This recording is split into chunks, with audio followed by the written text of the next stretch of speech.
Pagbati mula po sa St. Paul, Minnesota. Bago po ako magbigay ng ilang pananalita sa inyo, narito po ang kapartner natin, si Pastor John Trotter. Bibigyan ng ilang pagbati sa inyo. Okay, go ahead. Hi. Sorry, I don't understand Tagalog. This is Pastor John. I'm here with Glenn and with Eunice and their son here. And so thankful that you've allowed them to come here, and they're already meeting some Filipino people and getting plugged into our ministry, even helping with the worship ministry even this evening. So we're just quite thankful for them being here, and we're excited about the days ahead. Ayan po, narinig nyo, at narito rin po si Sister Eunice para magbigay ng ilang pagbati sa inyo. Hello po, bumabati po ako sa inyo ng isang magandang umaga. At ito, namimiss namin kayo, syempre. So, 2 weeks pa lang kami dito, pero para bang napakarami namin ginagawa, masyado pong busy, tumutulong kami kay Pastor John and Charity. So, ibang-iba po yung ating buhay dito kumpara dyan. Napakarami pong pagkakaiba. Siguro sa ilan sa inyo gustong-gusto nyo yung malamig, pero dito sa una lang masarap ang malamig. Pero kapag tumatagal, parang hindi mo na gusto dahil parang mamamanhid na yung buong katawan mo kapag nalalamigan ka ng sobra. So dito po tumutulong kami sa mga Bible study, merong prayer meeting na scheduled na tuwing Biyernes. Tapos tumutulong din kami sa music ministry.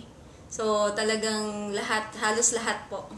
Kaya patuloy nyo po kaming ipag-pray. Sama nyo kami sa mga prayer nyo. Huwag nyo po kaming kalilimutan.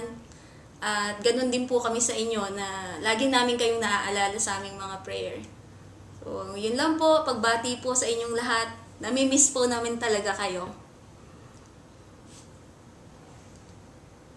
Yeah, kung meron po kayong Biblia, mainam po na buksan at basahin natin ang talatang ito sa Aklat ng Mga Gawa, Kabanatang 17, talatang 26.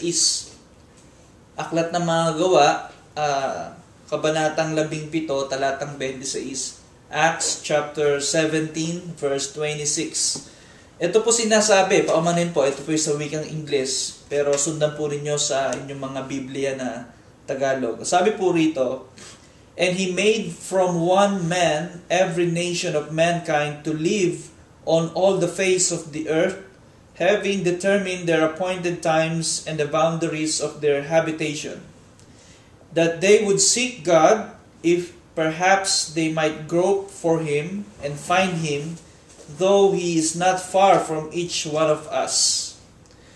Itinatakda po ng Panginoon sa buhay ng mga tao sa mundo, mula po sa iba't ibang panig ng daigdig, na dumating sa kanila yung isang araw na sila po ay kikilala sa Panginoon.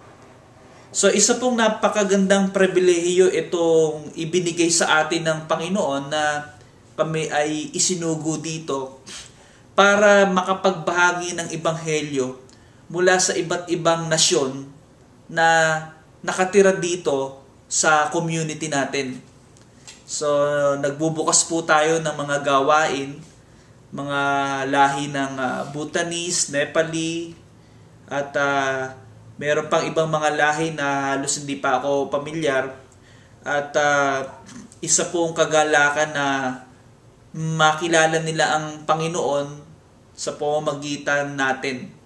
Kaya patuloy po namin kinakailangan yung pananalangin ninyo na ang ating church, Christ is the Answer, hindi lang po isang gawain na pang local, kung hindi nagiging global na po tayo dahil ang naaabot po nating mga tao mula sa iba't ibang lahi, mula sa iba't ibang nasyon.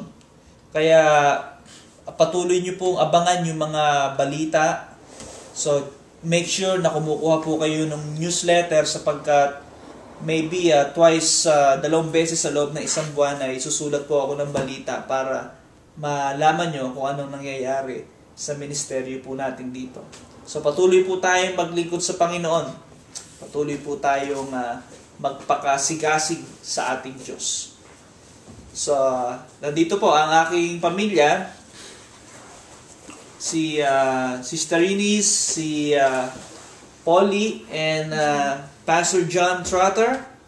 So, katatapos lang namin kanina ng Bible study rito. Kaya very excited po kami. At keep in touch. At magandang umaga po sa inyong lahat dyan. God bless you. Bye-bye. Bye-bye.